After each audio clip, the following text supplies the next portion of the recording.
For today's lesson, we're going to introduce what a function is. So the learning targets today is you can explore functions in the real world and make sketches based off verbal descriptions of functions. So imagine your journey to school on a typical morning. Whether you ride the bus, you go in your own car, you ride a bike, walk, whatever that might be, we're going to graph what that looks like. I'm going to show you an example of mine, then I want you guys to graph one on your own. So for me, it takes about 15 minutes to go to work. And notice the time axis. It looks like I have 1, 2, 3, 4, 5, 7, 8, 9, 10, about 10 spaces to work from. And so if I were to do 15 minutes and 10 slots, it looks like each one will be about a minute and a half. So I'm going to make my tick marks here. 6 minutes, 7.5, 9 minutes, 10.5, 12, 13.5, and then lastly 15 minutes. The highest speed I go on my trip is the freeway speed, which is 65 miles an hour. So for our y-axis, if we count the ticks, 1, 2, 3, 4, 5, 6, 7, 8.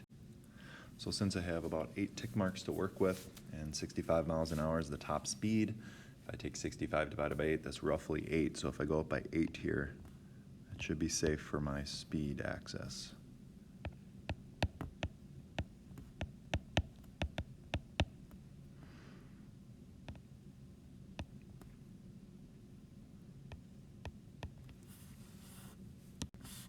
Now when I start out my trip, I do go through my neighborhood, so the speed is less than 25 miles an hour there.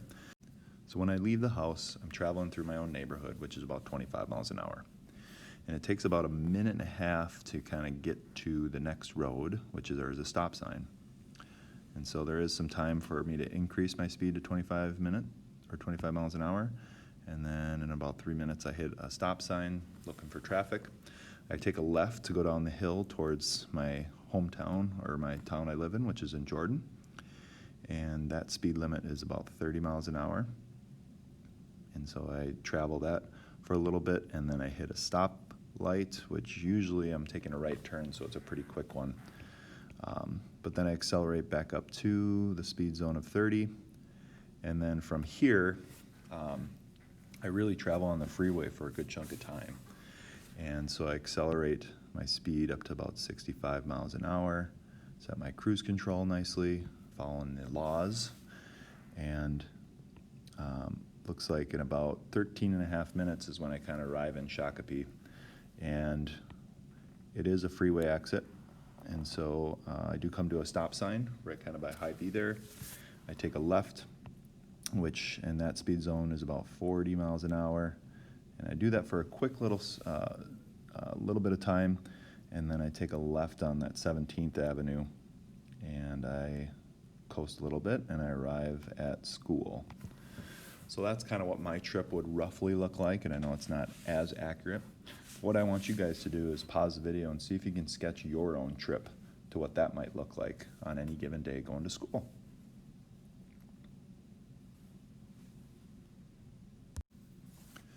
So the sketch I made about my trip going to school is a prime example of what a function is.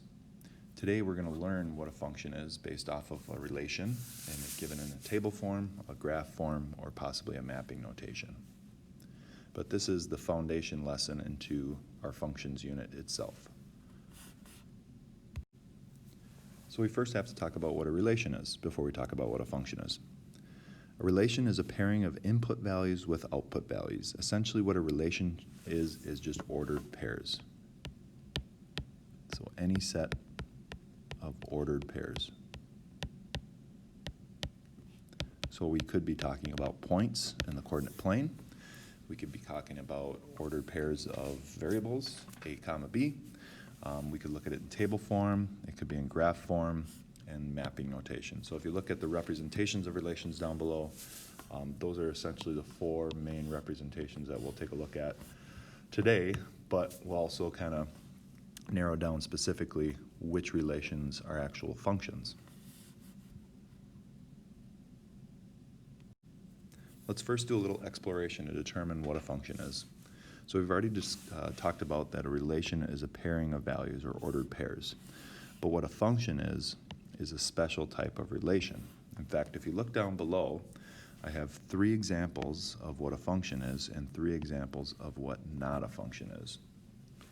And what I want you to do is take a moment to look at the table values and see why the 3 on the left in the blue are examples of functions and why these are not functions. So take a moment, you can pause the video and see if you can figure it out yourself. Good luck.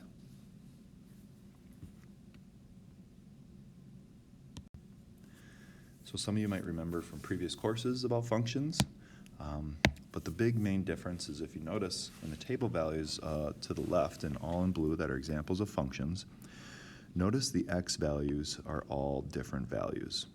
Okay, we have 0, 1, 2, 3. The y values are the same here in this case. The second table, again, we have different x values and different y values. And in the third table, we have different x values and different y values. So those are examples of functions. And if you look at not a function, notice in every case, we have at least 2 of the same x values. In fact, we have 2 zeros and 2 ones here going to different outputs. And we also have a 1 and a 1 here. Those are the same, and notice those are going to different outputs. And then again, in that last table, we have 2 negative 2's going to different outputs and 2 positive 2's going to different outputs. So essentially what a function is, we already talked about relations as pairing values. A function is a relation with each input value has exactly only one output value.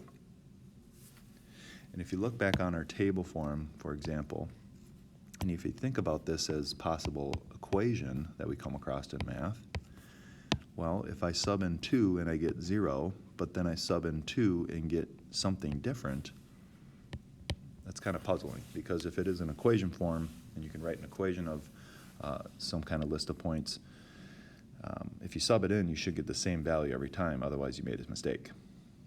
And so again, key thing to write down here is that a function is a relation in which each input value has exactly one output value. So with table forms, we look for repeated x values. For points, we look for repeated x values and so forth, and we'll look at what that looks like for graphs. So if you take a look at mapping notation here, this is what's called mapping notation, where you have sort of a group of input values in some kind of bubble, and these arrows map to what the output would be. And so if you kind of put this in table form, what that mapping notation would look like, x comma y. Usually your input's always x, your output's always y. And so if I were to write this as an ordered pair on the table form, it would be -3 to 2, -1 goes to 3, 2 goes to -4, and 4 goes to -4. And this is an example of a function, and because y is that all the x values are different, it doesn't matter if there's the same y values going to, but all the x values are different.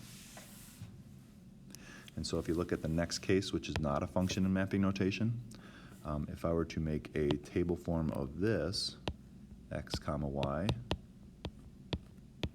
notice -2 maps to -4, but 1, notice 1 goes to 2 different values. In fact, I got 1 going to -1, and I also have 1 going to 2. And then the last one would be 4 comma 3. And so the big part that proves this is not a function is that 1 maps to 2 different values there.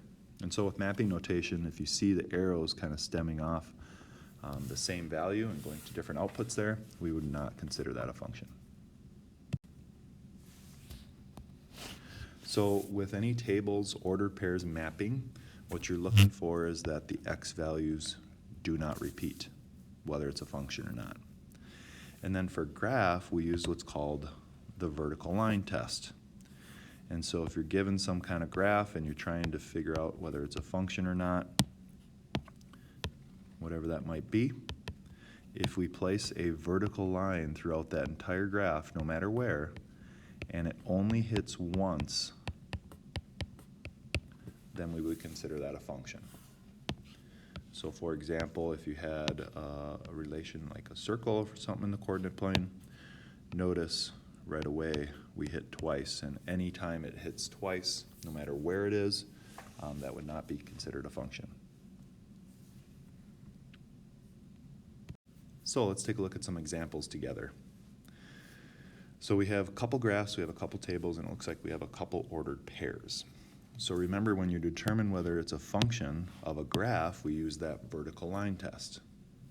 And so if I place a vertical line anywhere throughout the graph, in this first one here, right away, notice it hits in two places.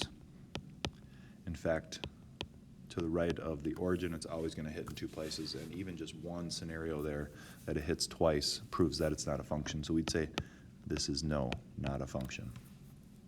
If you look at the next one and I place a vertical line, notice here, anywhere I place the vertical line, it actually hits the line only once.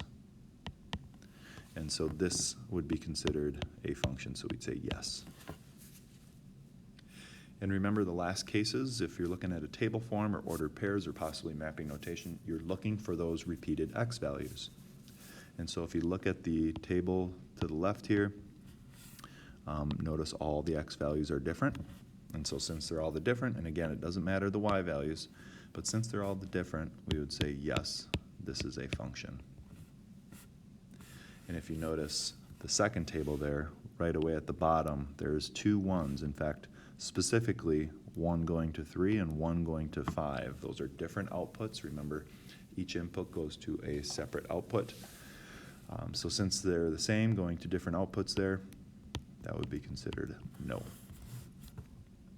And so if you look at the ordered pairs, remember ordered pairs are x comma y. And so if we look at the x coordinates to see when they repeat, the list of points in blue here, notice we have a 4 going to -2, and we have 4 going to +2. And so since they're the same x coordinate going to different outputs, that would be a no. And then the last list of points in green, if you look at all the x values, they are all different. And so since they are all different, we would say yes, this is a function. So I want you to take a moment, try to see if you can figure out whether these 6 examples are functions or not. So you can pause the video and just a simply yes or no question. Good luck, and we'll check our answers here in a few seconds.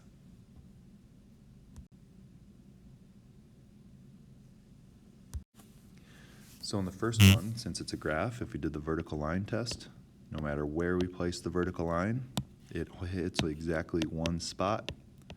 And so you should have said yes for A. If you look at part B, notice we have 2 repeated x values here going to different outputs, different y values. So that would be a no. If you look at the mapping notation, and sometimes it's easy for you to kind of transfer that mapping notation into table form if you wanted to. If it was table form, it goes 1 goes to D, 2 goes to B, 3 goes to C, 4 goes to C, and notice all the x values are different, and so therefore this would be a yes. If you look at the letter D mapping notation, another quick way of telling whether it's a function or not is if you see arrows stemming, 2 different arrows stemming from that same input value. And that's like if you were to set up a table x comma y, and you were to put that -2 going to, looks like 1, and then -2 going to 3, you can right away see that 2 of the same outputs or inputs going to different outputs there. And so this would be a no. For that second graph there, if you place a vertical line, in fact, right in the middle there, it hits more than once. It hits, looks like 1, 2, 3 times. And since it's more than once there, we would consider this a no. And then lastly, that last table there, if you look at all the x values, those are all different. And since they're all different, yes, this would be a function. So hopefully you got all those correct. Because right now I want you guys to practice with the worksheet that's out there on Canvas. Try your best on that, and don't forget to submit that homework quiz before the end of the day. So have a great rest of your day, guys.